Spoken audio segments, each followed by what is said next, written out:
আসসালামু আলাইকুম সবাইকে। কেমন আছো তোমরা সবাই? আশা করছি সবাই অনেক অনেক ভালো আছেন। আলহামদুলিল্লাহ আমরা অনেক বেশি ভালো আছি। তো কোরবানি চলে আসছে, তোমাদেরকে যদি আমি গরুই না দেখাই তাহলে কি হয় বলো? সবকিছু যদি তোমাদের সাথে মানে শেয়ার করতে পারি, আমি কোথায় কোথায় যাই, ঘুরি ফিরি, সবই তোমাদের সাথে শেয়ার করি। কিন্তু কোরবানি চলে আসছে, গরু যদি তোমাদেরকে না দেখাই তাহলে কি হয় বলো? তো হতেই তো পারে না। তো আমি গরু দেখতে গিয়েছি আর তোমাদের সাথে শেয়ার করব না, এটা তো আরো আগে হতে পারে না।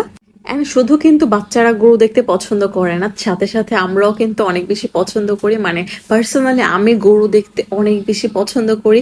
আমার হাজবেন্ড বললো যে চলো গরু যখন দেখতেই চাচ্ছ তোমাদেরকে কোনো ফার্মে নিয়ে গরু দেখায়। তো আমাদের আশেপাশে অনেক ফার্ম আছে। তো ফার্স্টে হচ্ছে আমরা শরীফেই গিয়েছিলাম, এরপর আমরা আরো অনেক অনেক ফার্মে গিয়েছিলাম, ওগুলো তোমাদের সাথে শেয়ার করব। তা এদিন হচ্ছে আমরা মানে একটাতেই গিয়েছিলাম, তারপরে আরো অনেক দিন ঘুরেছিলাম। তো ওগুলো হচ্ছে আমি একটা একটা ভিডিওতে হচ্ছে অ্যাড করে দিয়েছি, তোমরা দেখতে পারবা। তা আমার বাচ্চা তো মহা খুশি, মানে ও গরু দেখতে যাবে। 2 দিন আগে থেকেও আমাকে পাগল করে ফেলবে যে আম্মু আমরা কখন যাব গরু দেখতে। মানে আসলে কুরবানির ঈদটাই না হচ্ছে বাচ্চাদের জন্য, বড়দের তো আছে, সাথে সাথে বাচ্চাদের মানে হ্যাপিনেসটা বেশি কাজ করে কুরবানি ঈদে। মানে এই যে হাটে যাওয়া, গরু দেখা।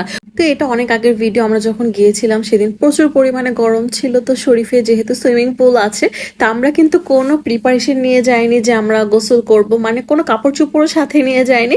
তো হঠাৎ মানে এত গরম লাগছিল, তো আমরা সবাই বললাম যে চলো আমরা একটু গোসল করে দেন বাসায় যাই। কিন্তু ওখানে আবার কাপড় পাওয়া যায়, যেহেতু আমার হাজবেন্ড আবার বাচ্চা, ওদের ওখান থেকে কাপড় কিনে নিয়ে ওদেরকে পরাইছিলাম, পরাই দেন গোসল করেছিলাম। এন্ড আমি যেটা পরেছিলাম সেটা পরে গোসল করছেন, আমার কাপড় জর্জেট ছিল। তো দাঁড়িয়ে কিছুক্ষণ অপেক্ষা করছিলাম, শুকিয়ে গেছে, তো আমার কোনো প্রবলেম হয়নি। মানে আমাদের না হুটহাট প্ল্যান হয়ে যায়, কখনো কোনো হচ্ছে মানে এমন আছে না যে প্ল্যান করে একটা কিছু করলাম, আমাদের না সাথে কখনো এমন হয় না যে প্ল্যান করে আমরা হঠাৎ হঠাৎ প্ল্যান করে হঠাৎই ঘুরতে চলে যাই, মানে খেতে চলে যাই, যেখানে এই যে হঠাৎ হঠাৎ যায়। তো আমরা এত গরম লাগছিল, তো সুইমিং পুলে নেমে গিয়েছিলাম গোসল করার জন্য। আর আমার বাচ্চা তো মানে পুল দেখলে ও যে মানে কি রেখে কি করবে পাগল হয়ে যায়। তারপর কিছুদিন পর হচ্ছে আমার ফ্রেন্ড আর আমি সবার বাচ্চা মানে আমাদের দুজনের বাচ্চাকে নিয়ে আমরা হচ্ছে অ্যাপেল আগ্রোতে গিয়েছিলাম। তো বাচ্চারা তো অনেক পাগল করে ফেলছিল যে আম্মু চলো আমরা আবার গরু দেখতে যাবো। এখানে আমরা 1 ঘন্টার মতো ছিলাম, মানে অ্যাপেল আগ্রোতে আমরা 3টা 4টার সময় গিয়েছিলাম। তারপরও মানে আমাদের বাচ্চাদের মন ভরছিল না, ওদের নাকি আমরা বেশিক্ষণ রাখতে পারিনি। মানে সারাদিন যদি আমাদের বাচ্চাদেরকে গরুর কাছে রেখে দেয় না, ওরা তো মহা খুশি। তো এখানে মানে আমাদের বাচ্চাগুলো এত সাহস, মাসাল্লাহ। সাদকে দেখো, মানে ও তো একদম গরুর উপরে মানে পড়ে যাচ্ছে, এমন হচ্ছে ওর সাহস, ও একটুও ভয় পায় না। তো সাদকে দেখে হচ্ছে আমার বাচ্চা আর মালিহা মানে সারফরাজ আর মালিহারও তো সাহস বেড়ে গেছে। আমার বাচ্চা কিন্তু ভয় পায়, মানে সাদ এই যে সামনে যাচ্ছে ধরতেছে, এটা দেখে আমার বাচ্চার আর মালিহার হচ্ছে এত সাহস বেড়ে গেছে, ও সামনে যেয়ে ধরতেছে। আর এই গরু দুইটা আমার যে কি ভালো লাগছে, মানে গরুর শিং দুইটা না মাশাল্লাহ খুবই সুন্দর, আমার অনেক ভালো লেগেছে।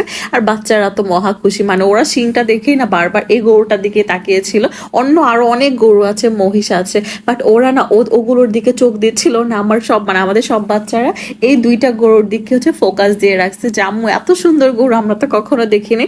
আসলে আমি এত বড় শিংওয়ালা গরু না এর আগে দেখিনি। অ্যাপেল আগ্রোতে যখন গিয়েছি তখন ফার্স্টে ঢুকেই দেখি যে এই দুইটা গরুকে মানে দাঁড়া করিয়ে রাখছে, মানে খুবই সুন্দর লাগছে। আর গরু দেখতে তো বরাবর আমাদের সবার অনেক বেশি পছন্দ।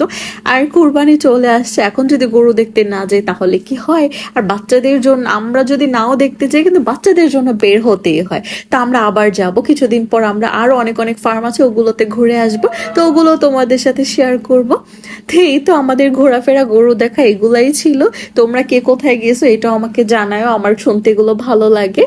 তো এই তো এই ভিডিওটা এই পর্যন্তই ছিল। সবাই অনেক অনেক ভালো থেকো, সুস্থ থেকো, অ্যান্ড আমাদের জন্য দোয়া করো। আমিও তোমাদের সবার জন্য দোয়া করি, সবাই অনেক অনেক ভালো থেকো। অ্যান্ড যারা এখন আমার পেজে লাইক দাওনি তারা ঝটপট করে একটা করে লাইক দিয়ে দিও আমার জন্য হলেও। And thanks for watching, bye bye, সবাই ভালো থেকো, আল্লাহ হাফেজ।